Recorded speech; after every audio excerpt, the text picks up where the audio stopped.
देश है जहां काम योग्यता देखकर नहीं बल्कि जाति देखकर दी जाती है। आप सब सोच रहे होंगे कि ये तो तब होता था जब इस देश में संविधान लागू नहीं था या जब मनुवादियों का वर्चस्व इस देश में था, लेकिन अब तो नियुक्तियों की सारी प्रक्रिया संविधान के गाइडलाइन के अनुसार होती हैं। लेकिन इस विशेष विश्लेषण में इस सिस्टम की सच्चाई को बताएंगे, जिसके बाद आप भी कहेंगे कि यहाँ आज भी नियुक्तियाँ जाति के आधार पर ही होती रही हैं। मैं आकृति कुमारी MBN न्यूज़ नेटवर्क में आपका स्वागत करती हूँ। भारत में SC, ST और OBC की आबादी यहाँ के कुल आबादी का 85 से 90% है, जो बामसेफ हमेशा प्रमाण के साथ लोगों को बताता आ रहा है और जनसंख्या के आधार पर प्रतिनिधित्व की बात भी करता है, जो संविधान भी कहता है। लेकिन आज इनकी संख्या संवैधानिक पदों पर उतनी नहीं दिखाई देती है जितनी होनी चाहिए थी।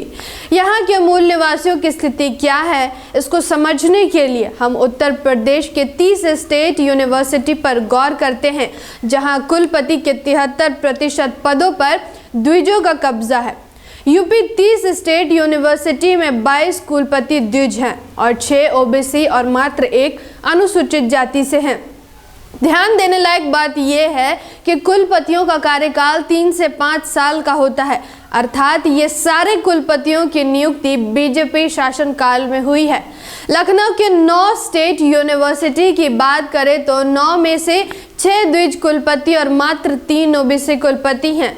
नाम वाइज देखें तो अटल बिहारी वाजपेयी मेडिकल यूनिवर्सिटी द्विज कुलपति प्रोफेसर अरुण के सिंह, भातखंडे संगीत संस्थान अभितव विश्वविद्यालय मूल निवासी कुलपति श्री रंजन कुमार जो एक IAS है। Doctor APJ Abdul Kalam technical university द्विज कुलपति प्रोफेसर प्रदीप कुमार मिश्र, डॉक्टर राम मनोहर लोहिया आयुर्वेदिक संस्थान कुलपति professor Sonia Nityanand, king George चिकित्सा विश्वविद्यालय द्विज कुलपति डॉक्टर विपिन पुरी, ख्वाजा मोइनुद्दीन चिश्ती उर्दू अरबी फारसी विश्वविद्यालय द्विज प्रोफेसर अनिल कुमार शुक्ला, संजय गांधी स्नातकोत्तर आयुर्विज्ञान संस्थान मूल निवासी कुलपति डायरेक्टर राधा कृष्ण धीमान, डॉक्टर शकुंतला मिश्रा राष्ट्रीय पुनर्निवास विश्वविद्यालय मूल निवासी प्रोफेसर राणा कृष्ण पाल सिंह, लखनऊ विश्वविद्यालय द्विज कुलपति आलोक कुमार रॉय। इसी तरह वाराणसी प्रयागराज समेत 10 जिलों की यूनिवर्सिटीज जैसे डॉक्टर भीमराव अंबेडकर विश्वविद्यालय आगरा, मदन मोहन मालवीय प्रौद्योगिक विश्वविद्यालय गोरखपुर, दीनदयाल उपाध्याय विश्वविद्यालय गोरखपुर, चौधरी चरण सिंह विश्वविद्यालय मेरठ, सिद्धार्थ विश्वविद्यालय सिद्धार्थनगर बुंदेलखंड विश्वविद्यालय झांसी, जयनानक चंद्रशेखर विश्वविद्यालय बलिया, संपूर्णानंद संस्कृत विश्वविद्यालय वाराणसी आदि। इन सभी विश्वविद्यालयों के कुलपति के पद पर द्विजों को नियुक्त किया गया है। अब आइए देखते हैं कि वाइस चांसलर के पद पर द्विजों के वर्चस्व का कारण क्या है। विश्वविद्यालय अनुदान आयोग यानी UGC ने कुलपति चुनने के जो नियम बना रखे हैं वो आज तक यूपी में लागू ही नहीं हो पाए। दैनिक भास्कर के रिपोर्ट के अनुसार दीनदयाल उपाध्याय विश्वविद्यालय गोरखपुर और कानपुर विश्वविद्यालय के पूर्व कुलपति मूल निवासी प्रोफेसर अशोक कुमार बताते हैं, उत्तर प्रदेश में आज तक कोई भी UGC का नामित प्रतिनिधि नहीं रहा। असल में ये प्रतिनिधि ही UGC के नियम कानूनों को फॉलो कराते हैं। फिर भी UGC के बजाय गवर्नर हाउस हर बार कुलपति चुनने के लिए 3 मेंबर्स की सर्च कमेटी बनाते हैं। इसका अध्यक्ष गवर्नर खुद चुनते हैं। इसके अलावा इलाहाबाद हाई कोर्ट के मुख्य न्यायाधीश या फिर उनकी ओर से मनोनीत सदस्य होता है। फिर जिस यूनिवर्सिटी का कुलपति चुना जाना है उसके एग्जीक्यूट व काउंसिल के सदस्य होते हैं। कमेटी अखबारों को विज्ञापन तो देती है कि कुलपति की पोस्ट खाली है, बायोडाटा भेजें।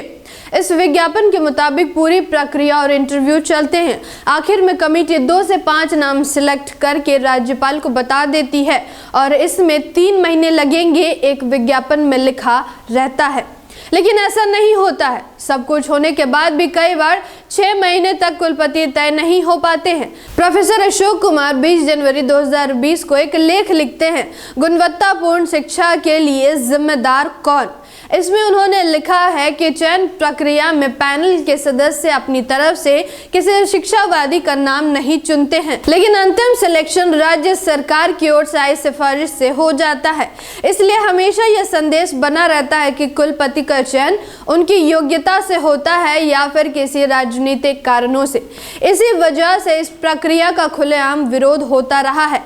प्रोफेसर विवेक कुमार बताते हैं कि ऐसा ही नहीं है, एससी प्रोफेसर योग्य नहीं है, दरअसल पॉलिटिक्स पोस्टिंग की जा रही है। उन्होंने कहा कि उत्तर प्रदेश तो एक राज्य है, लेकिन देश के 43 सेंट्रल यूनिवर्सिटी का भी यही हाल है।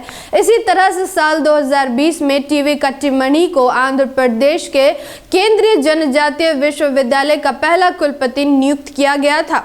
फिलहाल सेंट्रल यूनिवर्सिटीज में जो नियुक्त होने वाले इकलौते अनुसूचित जाति के कुलपति हैं, उन्होंने साफ साफ शब्दों में कहा कि कुलपति न होने के पीछे कारण यह नहीं कि कुलपति के पद के लिए लोग उपलब्ध नहीं हैं, बल्कि कारण यह है कि अब नियुक्ति प्रक्रिया में कैंडिडेट की योग्यता को दरकिनार कर पॉलिटिक्स पोस्टिंग की जा रही है।